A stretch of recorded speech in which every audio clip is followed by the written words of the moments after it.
This has never happened. In fact, multiple things in this game have never happened before, and I'm not just talking about RJ Barrett's first ever career triple-double. I'm not talking about Jakob Poeltl putting up a career high in points and continue to be a monster for this Raptors team.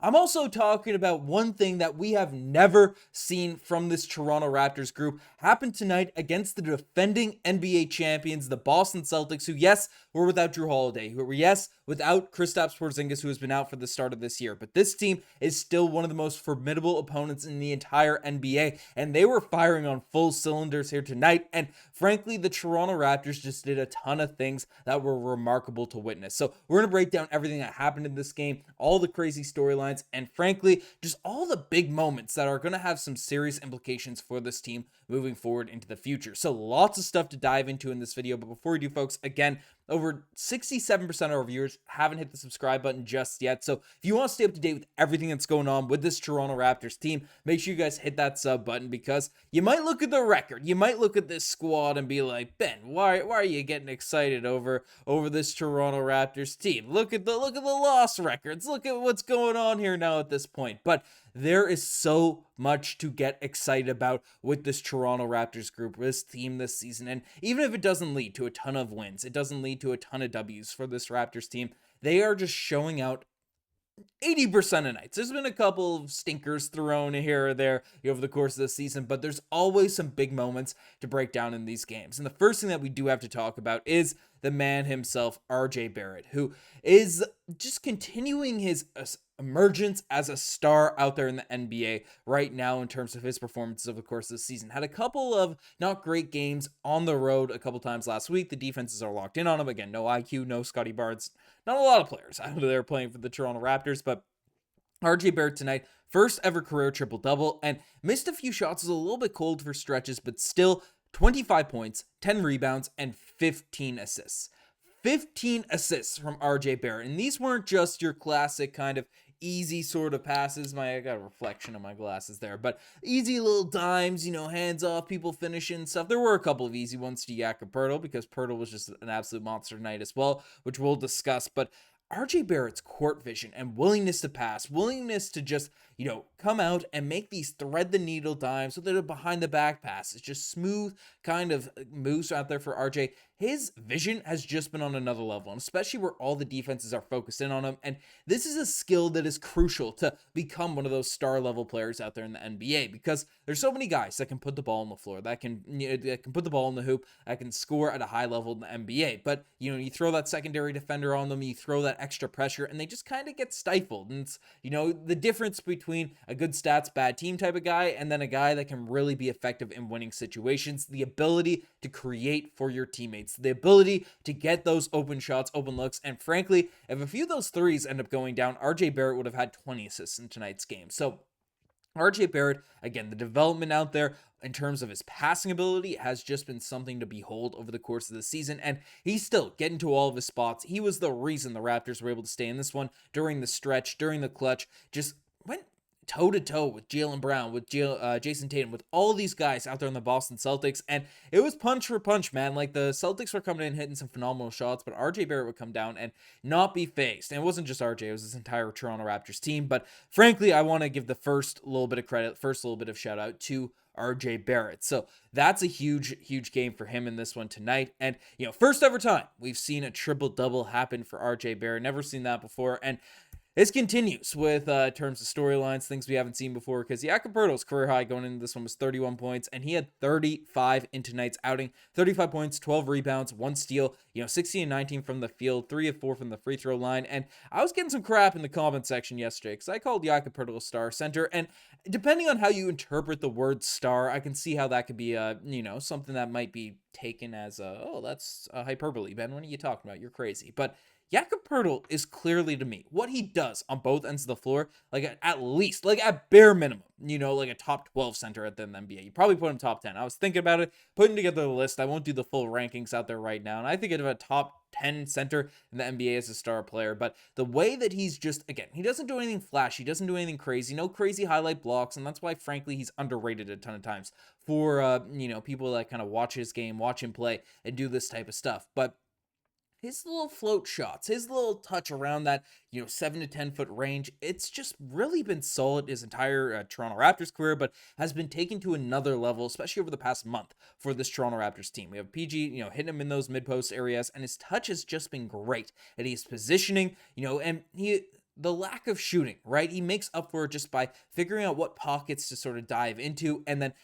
Davion Mitchell, RJ Barrett, all these guards that are slashing for this team are able to hit Jakob Poeltl in the perfect spot. And he's just hitting all these shots over tonight, Al Horford's, the Neemias Quedas of the world that are really solid sort of rim protecting defenders out there for this Boston Celtics team. And Jakob Poeltl was just able to get all those shots to roll in. And that was just another reason, another game, another performance why Jakob Poeltl is proving that he is an outstanding center for this Raptors team. And whether he's a part of us long term or we end up selling high, I know a lot of people reading the comments are like, sell high, sell high, sell high, and Jakob Poeltl. But regardless, I'm very, very pleased, very, very impressed with what we've seen from Jakob Poeltl in tonight's game. But, those two guys were the big storylines and stuff that were happening. Again, career high, never seen that before. RJ Barrett, never seen a triple-double before. The thing that we definitely haven't seen before, it's inarguable, watching this game from the eye test. I know you might look at this like, Ben, what are you about to say? The Celtics scored 126 points. What's going on? This was by far the Toronto Raptors' best defensive performance that we've seen to date, in this kind of, definitely this season, not going back to last season, whatever you want to call the new era Toronto Raptors basketball. But the rotations were just on point. The Celtics hit some tough shots. There were some really tough closeouts out there for this Boston Celtics team, but you can look at the stats, look at the numbers, for that Boston Celtics squad. Like Derek White, he got a lot of closeouts, and he usually has money around those shots. Like, again, the percentages were still really solid for the Celtics. They're a really good team. But, this Raptors team made nothing easy out there for the Boston Celtics. Nothing easy was going down for the squad, for this team. And, a lot of credit has to be given to, obviously, the guys we talked about. Jakob Poeltl, RJ Barrett playing really hard, but Davion Mitchell, he was switched on to Jaylen Brown for like the end of the fourth quarter, it felt like most of the end of the fourth, and he was just a hound, picking pockets. And there's times where, again, the size is just going to be a factor. Jaylen Brown was able to get some rebounds over the top of him, even though you could see, very aggressive box outs coming from Davion Mitchell, but his just intensity, the level of drive that he has, is just on another level. Him and Jamal Shead, right? They're cut from the similar cloth of just really pesky defenders out there for this team. But really, Davion Mitchell, what he was doing, Jaylen Brown at the end was a great sight to see. But Ochai Agbaji was really closing out, doing his best, getting hands up on all those shots. And it's tough when you're playing against Jaylen Brown, Jason Tatum, when two of those guys can just throw their off arm on you every single possession, just, push you straight up, shove you out of the way to get their shots off. Like, Ochai Agbaji, Gradey Dick even, he got blown by a couple times, but all these guys were moving their feet, were playing aggressive. Jamison Battle had a couple of nice quick feet at possessions, which was great to see. Mobo was switched on to Brown for a stretch of this game too when he was out there and played a solid job. I mean, from top to bottom, right, in terms of roster, in terms of rotation, everyone came out there and played with intensity. And I think everyone can say, like, looking at this team, there are a lot of high potential defenders out there on the squad, right? Ochai Agbaji's been brought up a ton. Mobo, it's the reason you kind of drafted him. Jamal Shead, Davion Mitchell, that's their calling cards. Jakob Poeltl at the center position. Even RJ Barrett has the athleticism, that sort of frame to be a good defender with his strength out there at that guard position. And just the hustle that Gradey Dick plays with. Again, it's not there just yet with the strength. He's still, 20 years old? But 19, 20 years old, whatever the heck he is. But and Boucher, of course, Bruno Fernando. There's a lot of guys individually that are great defenders on this team, but there's been a bit of criticism thrown into the schemes to Darko Rajaković. Like, hey, are we gonna be this bad a defensive team for a long time? There's got to be something on the schemes right now, because we know that these young guys can't compete, can't attend, and all that type of stuff. But no, Darko Rajaković, the vision was seen tonight for the future of this Toronto Raptors defensive team, and I want to give a lot of praise, a lot of credit to what's going on here at this point. But it wasn't just those guys. I do want to give one final point. I know I'm running long here in this video, but like, again, Davion Mitchell had a very nice and one at the end of this game. Ochai Agbaji was missing his shots, but had a very, very clutch, and the percentage wasn't even that bad, but missed a couple open ones. Ochai Agbaji's been so good from corner threes. Whenever he misses one, it's like a shock to me. It's a shock to all Toronto Raptors fans when he ends up missing one of those open quarter shots, but was very confident out there, hit a very clutch shot out there in OT. And Gradey Dick, again, you see 3 of 12. The defenses are locked in on Gradey Dick right now, and his shot is a little bit off as of late, but because he's getting some open looks, right? RJ Barrett is getting this man some open looks, but despite all that, down the stretch of this game, with Derek White on him, one of the best on-ball defenders in the NBA, Gradey Dick had the confidence to take him to that elbow and shoot one of those elbow jump shots right over his hand and let it fly, and then ended up being a key reason this game was able to go to overtime. So again, Gradey Dick, love that confidence. We're seeing the development day by day by day with all these players, and it's huge learning moments for this team. So that's all been big, and this game could have been won. I don't want to stress too much about the wins and losses at this point, because Cooper Flag, if this team was, rather than, being the last team in the Eastern Conference, if we were, contending middle of the pack, the playoff picture, I'd be much more fired up about the referees, but that's just kind of how it goes at this point. People are rooting for the tank. I mean, we could take a look at the last stretch of games and where the Toronto Raptors are at right now, because I think genuinely when Scottie Barnes, IQ are back,